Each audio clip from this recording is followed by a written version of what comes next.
Hello, welcome in or welcome back to my channel. My name is Deb from DG Reads, and it's time for my second installment in the Connections Reading Challenge.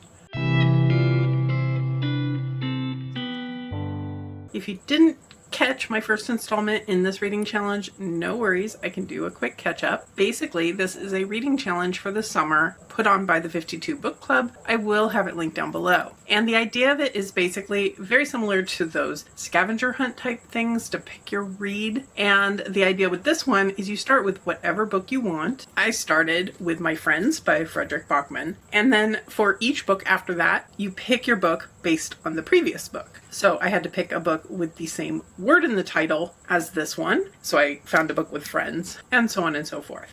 The first installment, I read through my first 5 prompts, and the last book that I read for that one was My Salty Mary by Cynthia Hand, Brody Ashton, and Jody Meadows. And the next prompt that I needed to read is to find a book with a similar font title to the previous book. I made it a little more complicated for myself and tried to get a little bit more of the cover font vibes overall, rather than just the font of the title, but I think I made it work. So, looking at My Salty Mary, you have a very block type title font, and then you have some handwriting on the cover, and the author's name is also kind of a block font, lower down, smaller, etc. This one I decided to go for because, again, the font is very kind of blocky. It's kind of a very similar shape.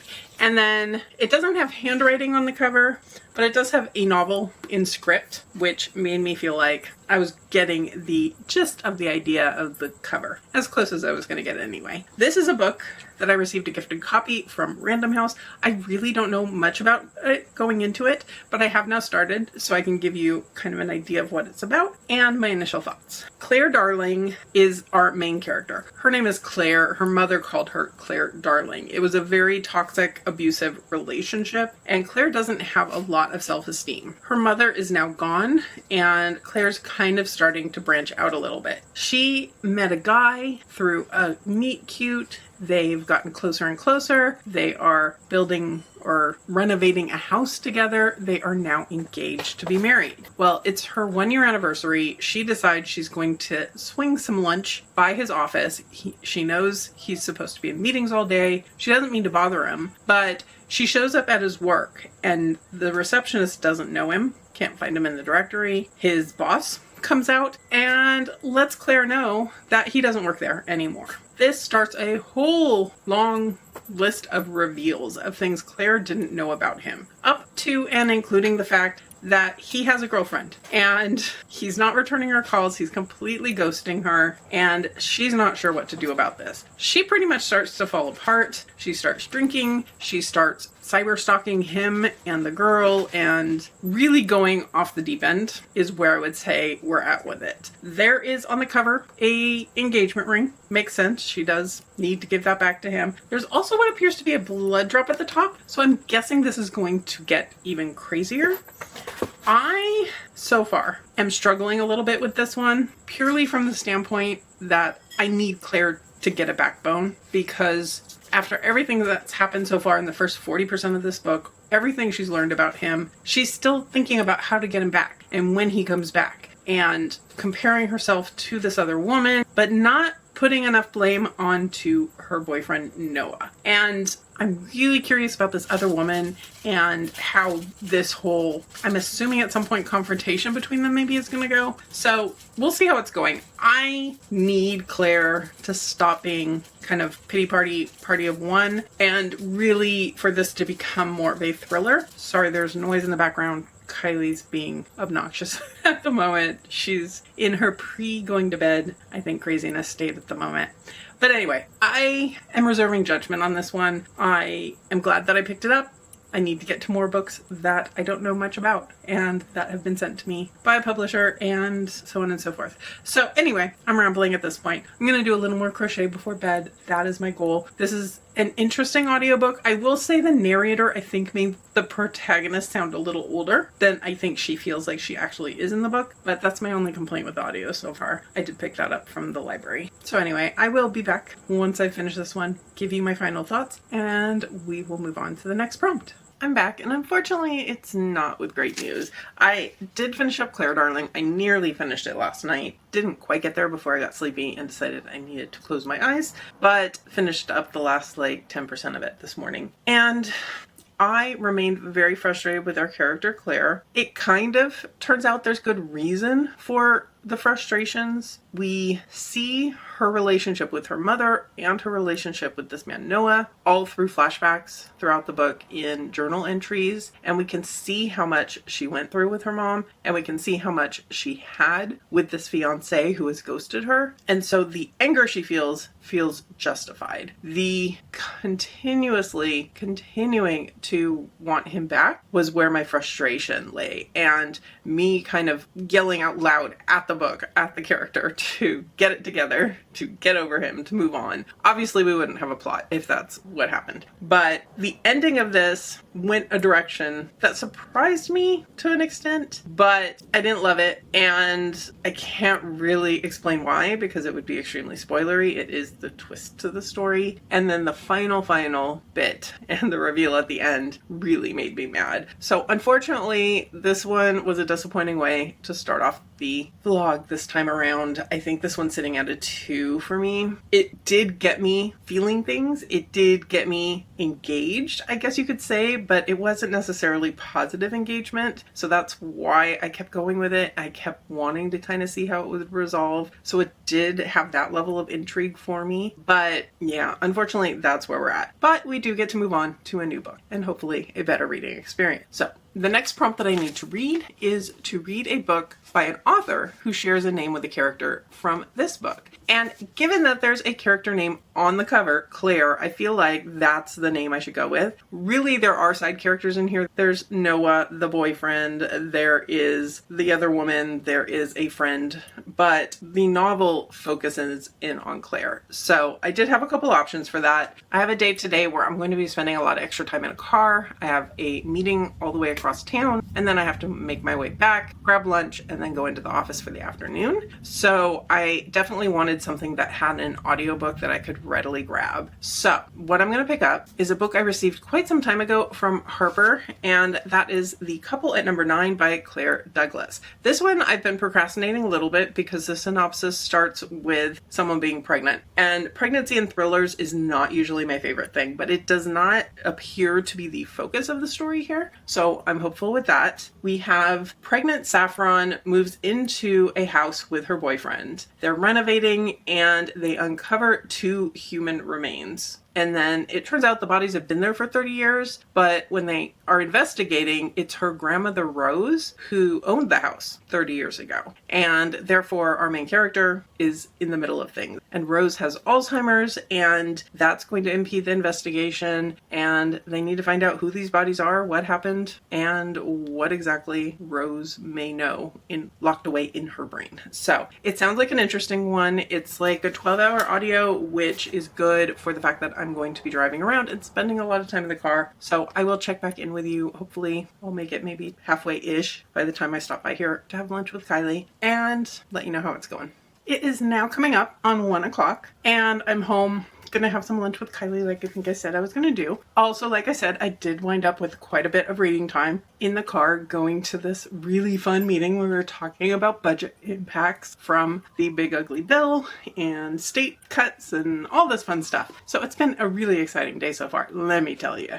Thankfully though, I am enjoying my book. I'm about 40% of the way into The Couple at Number 9. I'm gonna continue it while I get some lunch and do some crocheting before I head back to the office, and then continue it on my commute. I'm kind of thinking this is probably one I'll finish up even tonight. It'll be a one-day read because it does go pretty quickly. I want to say it was like a 12-hour audio, but it feels like it's going faster than that. Like I mentioned, I think when I picked this up, the main character's name is Saffron. She goes by Safi. She and her grandmother were super close. Her grandmother started showing signs of Alzheimer's. They had to move her to a care home, and Safi's still looking out for her, visiting her every week, taking care of her. When they were going through the process of moving her and when her memory started to go, that's when they found out she owned this house. It's in the Cotswolds. It's a little idyllic looking cottage, and Safi's mom didn't want it. Safi's mom is living in Spain currently and is much more of an outgoing person, very vibrant. Safi's much more of a relatable character to me. She wants to stay home over going out. She's a reader. She enjoys a more quiet life. So Safi's mom gave the house to Safi and her boyfriend, the father of her baby. And they're settling in, they're getting some rehab done, and that's when they find these two bodies out in the yard. And it's been like 30 years, at which point in time Safi's grandmother Rose lived there. So we're getting flashbacks from Rose's POV of what happened to her in those years. She had her daughter, Safi's mom, and she had a boarder at the time. And then in the years after that, we know she left the cottage and used it as a rental property. And then we're also getting another POV, and that is from a male POV. And I'm not quite sure how they're going to wind up fitting in just yet. It's a son. His mother died when he was young and possibly away at school, I think, maybe, so not that young. She fell down some stairs. He got the call from his dad. There were some questions of whether the dad was abusive or not. He's kind of seeking some answers. The dad's not really helpful with providing answers. So I'm sure this is going to wind up linking in somehow. There's a big mystery around who Rose's daughter's father is. There's some mystery as to who this boarder is and what their background is. So there's a lot of things that are keeping me interested and questioning what's going on in here. It feels in a lot of ways like kind of a typical mystery thriller setup. So I wouldn't say it's doing anything super unique, but it's definitely keeping me hooked, entertained, and interested to keep going. So I'll let you know in the end. Hopefully this one definitely winds up better than my first book choice. And so far, so good. I'm back with the next couple links in our Connections Challenge. I have now finished the couple at number 9, and I enjoyed this one. I think it had twists and turns that I didn't expect. I did figure out the kind of major one, or one of the major ones, fairly, I would say, early on to midway in the book, but not in an annoying way, but in a way where I could kind of keep listening and picking apart how the author was pulling it off and how our characters weren't figuring it out, and still kind of questioning, am I still right? Is she going to say something that completely wipes out my theory? So I enjoyed that aspect of it. The little twists and turns along the way I appreciated. We get the back and forth between our different generations, between the daughter who's about to have her own child, the mother and the grandmother, and I appreciated their relationships. The way that they had to kind of slowly reveal things because of the grandmother's dementia, I think added an element to it. The dementia wasn't just there for the sake of the story. The pregnancy wasn't so heavily part of the story that we were constantly hearing about it, but it did serve a purpose as well, plus kind of feeding into this whole multi-generational mother-daughter relationship issue. And I thought that happened quite well as well. I think it wrapped up nicely toward the end. And overall, this one is getting a 4 from me. So it was definitely a step up from my first book. So from here, the objective is to find a cover with the same item on it as something on this cover. And this is where you can tell I didn't look ahead, because this book doesn't have a lot of items on a cover. Personally, I wouldn't generally think of a house or trees being items, or a person. There is a person, kind of shadowy person there, or a hedge. Those don't scream item to me, but I think that's just because I'm used to readathons where it's a building on a cover, a tree on a cover, an item on a cover are very different things. So I think I have to be a little more broad in this one. So I was looking at the kind of tree branches as items on here. It might be a little hard to tell, but there are these kind of naked trees on the cover, kind of framing the cover and above the house there. So that's what I was thinking of when I picked my next book. I need to preface this with a little bit of a defense of myself, because this book doesn't have any branches on it when I hold it up in a second. But that's because the audiobook, which is what I'm actually listening to and what I used to select the book, has all branches on the cover.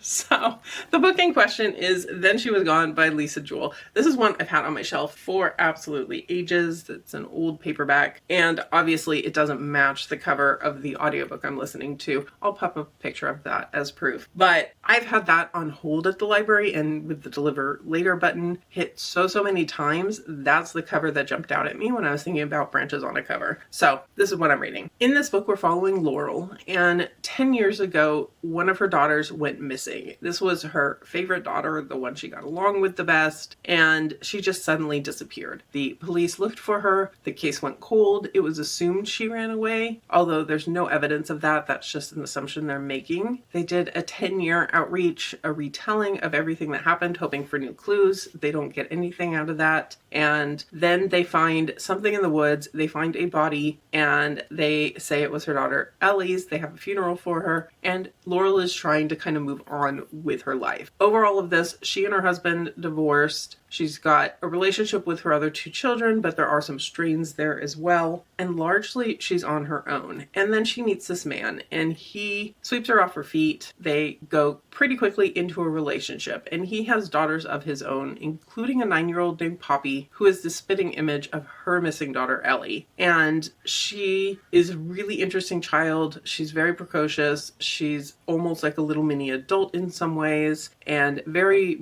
blunt, and her father doesn't rein her in at all. He's an interesting character too. I'm not sure what to make of him. He seems like a nice guy and I'm always suspect of that. And Laurel is kind of put in the position of creating this relationship with this little girl who is not her daughter, but who has her very curious. This girl doesn't have a mother, and I'm kind of wondering what direction this is going to go. I made it about a third of the way into here, and I'm going to keep listening to it today on my way to work. I have a bunch of filing and file creation and the super fun parts of my job to do today, so I think I will get some good audiobook time in. I've finished the couple at number 9 and started this one last night, all while working on my crochet. I'd hold it up, but there are 3 balls of yarn currently attached, and the risk of tangling and messing that up are too extreme. The interesting thing, while we're talking about connections, is that there was a brief mention in the couple at number 9 of crochet berries, and that's what I'm up to at the moment. I am crocheting strawberries onto my blanket. So I'll insert a photo here or something to show that. But anyway, I thought that was amusing. It was purely a random mention in the book, but it caught my attention. So with that, I'm going to continue on getting ready for work. Unfortunately, I have to leave pretty soon, but I will be reading this one as I go off today and let you know my thoughts later. It is now Friday evening. It was an extremely, extremely long day. Work was annoying. There were several things that happened that were just over the top obnoxious, and then I got home to find people moving in next door with a screaming baby and they're yelling at each other all evening long. So it's been a fun day. But I did get new yarn today, so that's exciting. I've been working on my crochet, which was exciting. Did a little bit of a watch along, which helped me decompress a little bit for the evening, but still ready to go lock myself in my room, turn on the AC to drown out all noise, and start life over in the morning.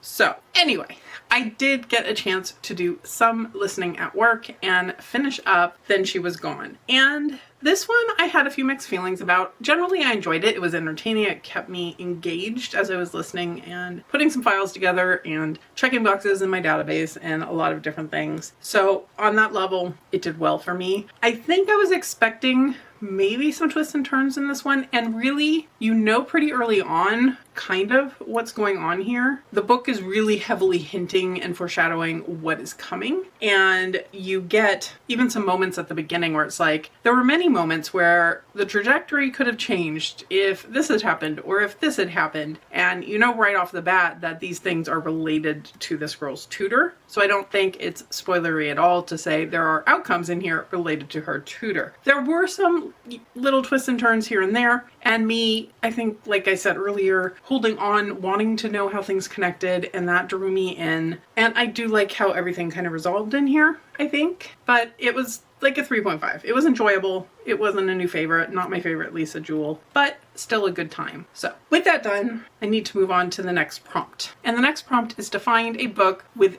a literary device in common with the previous book. And the examples they give are foreshadowing, or a POV, or a format, or something that the author is using to tell the story. So I was looking through my list and I really wanted to take a break from pure thrillers. I've been enjoying my thriller time, but I've read a couple back to back now, so I wanted to try to branch out a little bit. So I decided that since this one does play with time, or not play with time, but it has flashbacks, it goes in different timelines. I guess that's the right way to say it. And that's what kind of adds to the mystery and builds out the mystery and the reveals and all of that. I figured I would pick up another book with at least a dual timeline. So looking at my TBR and books that I was needing to prioritize anyway, I chose one that will help me out with that. And that is The Lightning Bottles by Marissa Stapley. This is a book I received from Once Upon a Book Club box. It is a book that is a special edition they put out, and it is one that is on my TBR for the month for a special edition read. I have the box for this one to be able to open the gifts as I read it,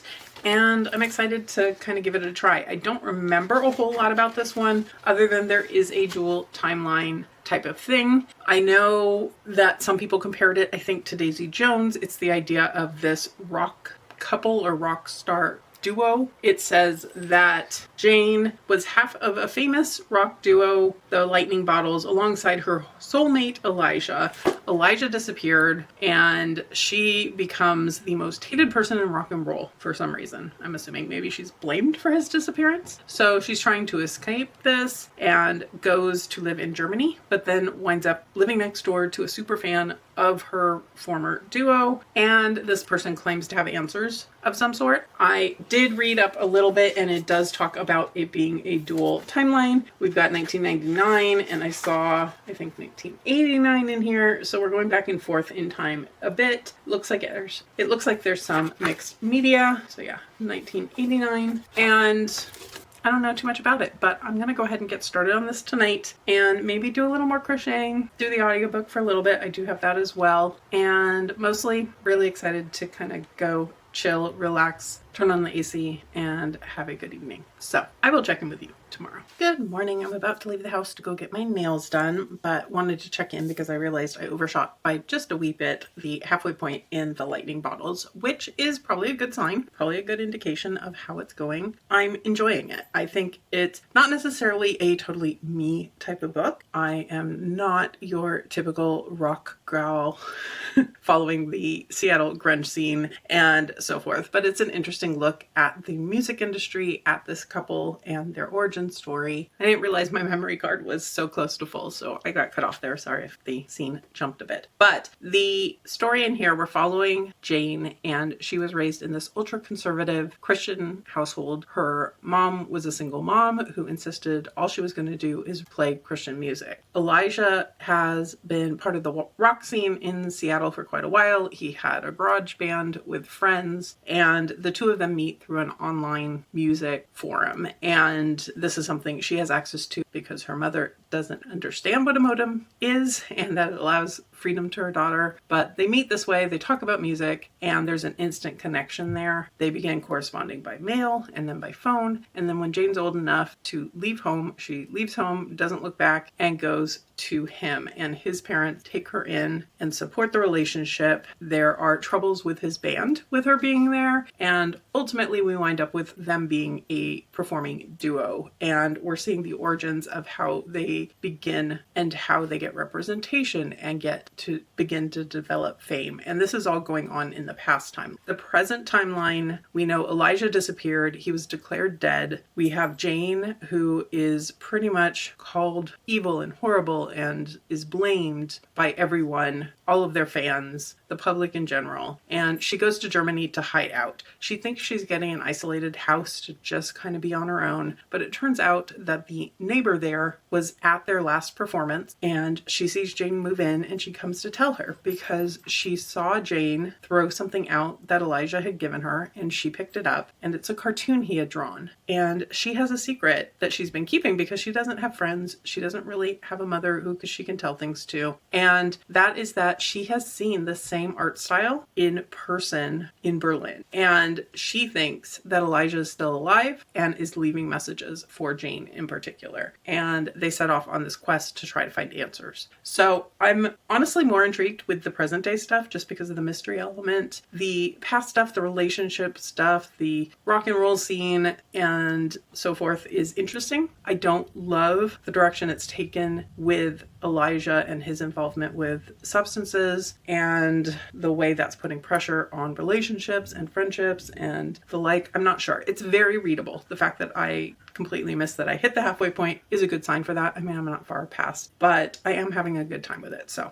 anyway, I'm about to go and get new nails. And then today I am planning to just kind of chill with Kylie for most of the day, do some reading. I do need to film my book haul, and that's kind of it in terms of plans. Other than I have a dinner with my dad tonight. So that's it for today. Hopefully I can finish this off today and then figure out what my next read is.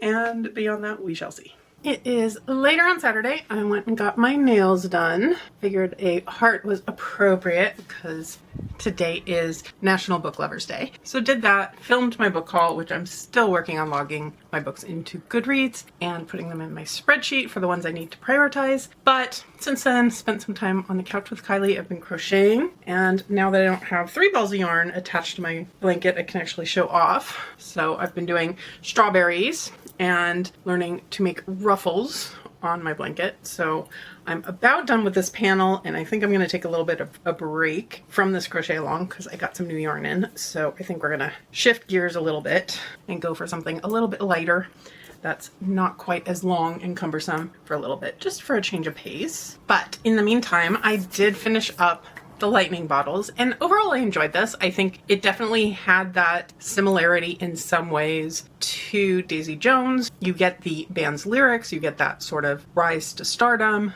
the complications that come into it, and this relationship between these 2 members of the lightning bottles, and the disappearance of the one, and everything that's the backstory of them is in the past years, and their kind of spiral into substances and trouble and public attention that's not always good. And then in the present day, the mystery of these art pieces showing up, and there were some twists and turns to that I did not expect. Some I did, but I think overall I had a good time with this one and had a fun reading experience. This one I think is winding up as a 4-star for me. And yeah, I think the characters themselves were really well done. I think enjoyment wise, it wasn't quite a book for me. The bad decisions around substance abuse and around how people were treating them and how they were treating others wasn't my favorite, but this isn't my typical read, and I knew that going into it, so I'm not holding any of that against the book at all, but I still think the character work was well done, and I'm glad I read it. So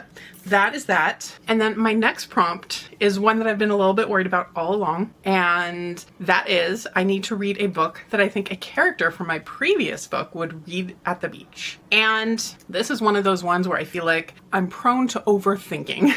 And I think what I'm going with for this one is going to be Break Me Down by Anna Downs. And I think my reasoning is, for one thing, the title just screams song lyric. I think it is a song title. It's been in other song lyrics. I think it's a story about a rise to fame, or an attempt at a rise to fame, and that's something the young Jane from the Lightning Bottles, before she actually experienced fame, I think would have been called to. So that's my kind of reasoning on picking this one up. The story, as I understand it, is we are following Georgia. She was a child star and acted in a bunch of movies as a kid and kind of rose to fame, played against major actors, was really well known, the type of person who's having kind of podcasts about where is she now and those types of things. And then in the present day, she's trying to make her way back into the business. She's come to LA with very little, and we don't really know what all she's been up to in the intervening years, but we're following her, getting her POV. We're also getting kind of the podcast. We are getting some old videos of interviews done with her as a child. We are getting filmed interactions of her with other people, because she meets this man who she initially is a little wary of, but very quickly realizes he seems to be a nice guy. And he introduces her to this acting program,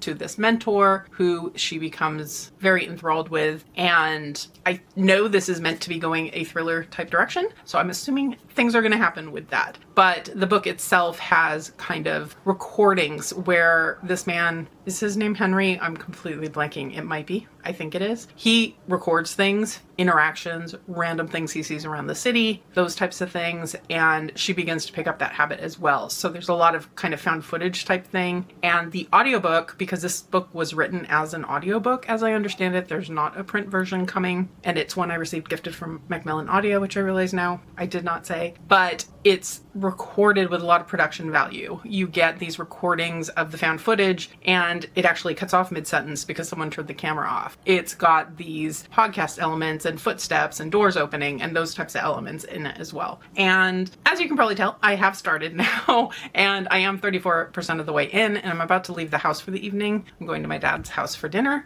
and that is where I'm at with things. I'm enjoying it so far. I'm really curious to find out more about this mentorship program, what maybe is going on behind the scenes. I'm guessing maybe there's some twists and turns going on there. And yeah, I'm liking Georgia. I think she's very ambitious. I think that could wind up putting her in danger. I think that's something that Jane from the Lightning Bottles would have enjoyed about her character as well. So I'm feeling pretty good about this pick for this prompt. And with that, I think this is going to be the final book for this particular installment in the challenge, but I'm having a good time with it still. So I will check back in. I'm going to take this audiobook on the road with me as I go off to visit my dad, and then I will maybe finish it up tonight, maybe definitely by tomorrow, and see how it wraps up. Happy Sunday. I have done something to my back that has me in a little bit of pain, not too badly. And I woke up this morning, first off at 4 a.m. because my windows just suddenly rattled, and I thought it was an earthquake, but it wasn't because I have all the apps on my phone to check what earthquakes we've had, and we didn't have one. And then now I got up and there's smoke.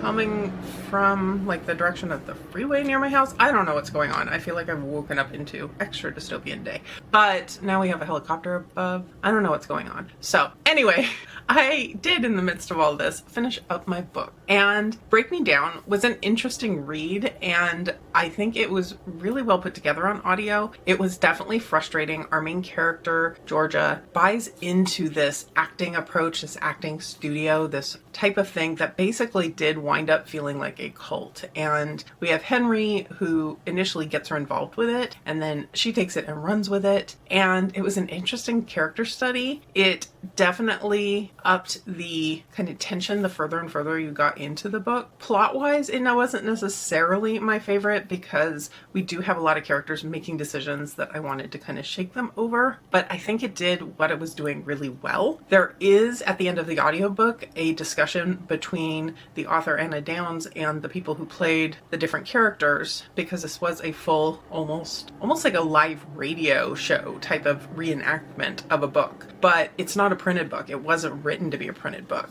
And from this conversation, I did find out, which I wasn't aware of, is that Anna Downs was an actor, apparently. So she does have the knowledge. There are now helicopters circling. I'm apparently going to have to Google what's going on in my neighborhood. But I'm going to keep going for now. Let's ignore the helicopter if you're hearing that. Anyway, she was an actress, and so she has some of these experiences and didn't go through exactly what our characters went through, but she did see things that caused her to question some of the practices in these acting studios and acting trainings and things like that, that kind of birthed the idea of this book. And then talking to the actors who played the other roles and their kind of involvement with that through their own acting history was really an interesting discussion at the end as well. And I think the idea of writing a book specifically to be an audiobook, to be an enacted story as opposed to a print story, is just a really interesting kind of medium. So I think overall this one's getting 4 stars, both because I enjoyed it. It was obviously a pretty quick binge. I read it in less than a day, and also just it was such a unique experience. So I think we ended on a much better note than we started with for this particular episode. Claire Darling did not set me off on the best note, but since then I've been enjoying all of my reads, so it has been a good time. For a preview of coming attractions, I will let you know my next prompt that I'm going to need to read for is to read a book by the same publisher. And this is one where I've got it easy because Macmillan Audio is a publisher that I do read quite a bit from, and I have quite a few that I want to get to. So we'll be starting off on an easy pick when I pick this challenge up next. But for now, I think today my objective is going to be apparently staying inside and away from smoke and helicopters. And if this video gets edited and out to you, clearly everything resolved okay.